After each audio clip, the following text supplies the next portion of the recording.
So this is the story of A Midsummer Night's Dream, and it all takes place in a magic forest. Are you ready?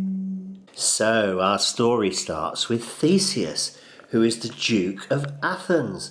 Now he's just married Hippolyta, and Hippolyta was the queen of the Amazons, and they're going to have a wedding feast on the night of the new moon in May. And they're making their plans, and in rushes a nobleman called Aegeus. And Aegeus says, my daughter won't marry Demetrius. I wanted to marry Demetrius, and the law is that if she refuses to marry who I tell her to, because I'm her daddy, then she can be killed. So if she refuses, I want her to be killed. Oh dear, said Theseus. I don't quite like the idea of that. I can't change the law. If she really does refuse, then that is the law, and that is what is going to happen. I want to see Hermia, and I want her to explain exactly what's going on. So Hermia is brought in to see Theseus, and Aegeus says, here she is. She's refusing to marry Demetrius. And Theseus says, well, Hermia, tell me why you're refusing to marry Demetrius. Oh, great Theseus, says Hermia. I love Lysander, and Demetrius loves Helena, or at least that's what he used to say to me. And Helena, who's my best friend, is absolutely head over heels in love with Demetrius. I can't possibly marry Demetrius and hurt my friend Helena's feelings. It would be the wrong thing to do. And anyway, as I said, I love Lysander. So that is the reason why I don't want to marry Demetrius. Please, please, please let me go. Please save me. And Theseus says, well, I can't change the law. I'll give you 4 days to change your mind. And if you don't change your mind, you will be put to death. Oh no, she cried. Poor old Hermia. She shouts for Lysander, Lysander, Lysander. And Lysander comes rushing. What is it? What is it, Hermia? What can I do? So Hermia tells Lysander all about what's going to happen. And Lysander says, well, why don't we run away? I'll meet you in the forest tonight, and we'll run away and get married secretly, and then we can escape from your wicked daddy and this terrible, terrible law. So Hermia's just about to go off and get packed and ready to go when along comes Helena. Hello, Helena, says Hermia. You'll never guess what's happened. My dad wants to force me to marry Demetrius. Helena said, but I love Demetrius. How could you possibly do that? I'm not going to. I'm going to run away. I'm going to run away with Lysander, and we're going to get married. We're meeting in the woods later on tonight. Oh no, don't run away. I love you too much. We've got to escape. We've got to escape. I've got to go and pack now. Bye-bye. Now, Helena does love Demetrius, but she knows that Demetrius now loves Hermia. So she decides to tell Demetrius what's going on, because she knows that Demetrius will chase after Hermia into the wood. Then if Helena follows her too, maybe she can capture Demetrius's heart, and it'll all work out okay for her. A little bit selfish. It was a magic wood full of fairies, and Oberon was the king of the fairies, and Titania was the queen. Now, Titania and Oberon had just fallen out because Titania had a little boy she was looking after that didn't have a mummy or daddy. And Oberon wanted that little boy to be his page boy. So they'd had a big row. And the very night that the lovers were going to meet up in the wood, Oberon and Titania bumped into each other by chance. Ill met by moonlight. What, jealous Oberon, is it you? I have forsworn your company. Oberon said, give me your little changeling boy to be my page. Set your heart at rest, answered the queen. Your whole fairy kingdom buys not the little boy from me. And she left the Lord Oberon in great anger because he wasn't going to get his way. Now King Oberon sent for Puck and Puck was a little monkey. He was always playing tricks on people. Oberon said, "Fetch me the flower called Love in Idleness.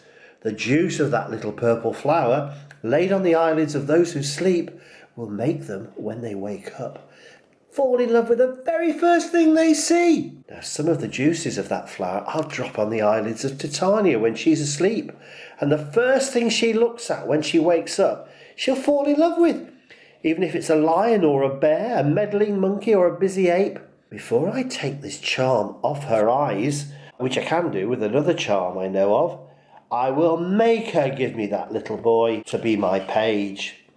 Puck thought this was a great joke and ran off to find the flower. While Oberon was waiting, he saw Demetrius and Helena enter the wood. Demetrius was trying to get away from Helena. "Don't follow me. I don't love you."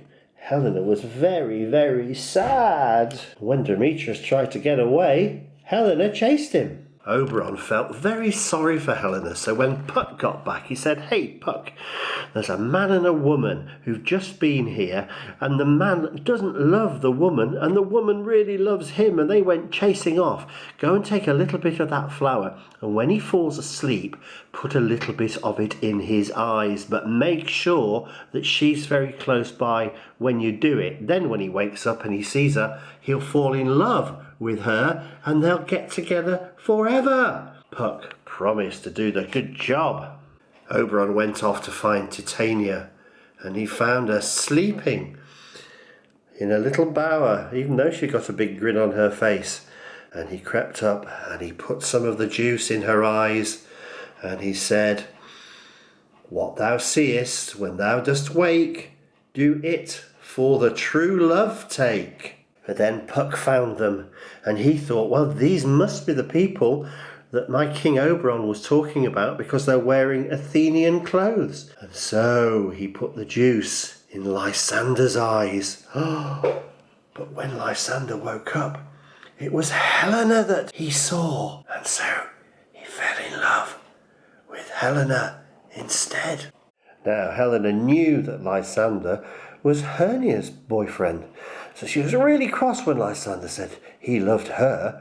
He thought Lysander was playing a trick on her. She said, "Why was I born to be mocked and scorned by everyone? Is it not enough, young man, that I can never get a sweet look or a kind word from Demetrius, but you, sir, must pretend in this disdainful manner to court me? I thought, Lysander, that you were a lord of more true gentleness." When Hermia woke up, she found herself all alone and went off to find Lysander. Meanwhile, Oberon found Demetrius fast asleep. Oberon knew that Puck had put his juice in the wrong person's eyes, so he put some into Demetrius's eyes. Demetrius woke up straight away and saw Helena and started telling her how much he loved her. And then Lysander came rushing up and started telling Helena how much he loved her too. All very strange. And then Hermia arrived, chasing Lysander. And poor old Helena thought that everybody was being ever so unkind. "Unkind, Hermia, it is. You've set Lysander on to vex me with mock praises, and your other lover, Demetrius, he always used to spurn me. Have you not bid him call me goddess?" "Unkind Hermia, I'm amazed at your passionate words," said Hermia. "I scorn you not. It seems you scorn me." So whilst Helena and Hermia were having such a big row, the boys ran off into the wood to find somewhere where they could have a fight. When Helena and Hermia realised their boyfriends had gone, they chased after them into the wood. Oberon had been watching everything with Puck. "Did you do this deliberately, Puck?" he said. "Oh no," said Puck, "it was a mistake. You said I'd know the man by his Athenian clothes, and they're both wearing Athenian clothes." I see," said Oberon. "Well, you heard that Demetrius and Lysander have run into the wood to find somewhere to fight each other. I command you go and cover them with a thick fog and leave them apart, so they can't find each other. And then when they fall asleep, put some juice from the other flower into Lysander's eyes, and make sure he sees Hermia when he wakes up, and then he'll fall in love with her again, and everything will be put right." Now it so happened that also in the wood was a group of workmen who loved making up plays. They decided to make up a play in celebration of the wedding feast. One of them was a weaver called Bottom. Whilst Hermia and Helena and Lysandra and Demetrius are chasing round, and while Oberon is pouring love potion into Titania's eyes, Naughty Puck plays a trick on the workman. Naughty Puck puts a donkey's head on top of Bottom. Oh, what a monkey that Puck is. When Titania woke up, she saw Bottom, and because of the magic juice in her eye, she fell straight in love with him, even though he'd got a donkey's head. "Oh, what angel is that I see," said Titania. And she kissed him, and she hugged him, and she cuddled him, and they fell asleep together. Oberon came up to her and teased her and said, "Why have you fallen in love with a donkey?" She was ashamed. He went over and said he could break the spell if she agreed to hand over the little boy to be Oberon's page. She agreed.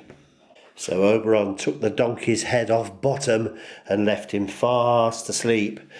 And Oberon and Titania went off together. Hermia and Lysander, Helena and Demetrius were all sleeping close to one another.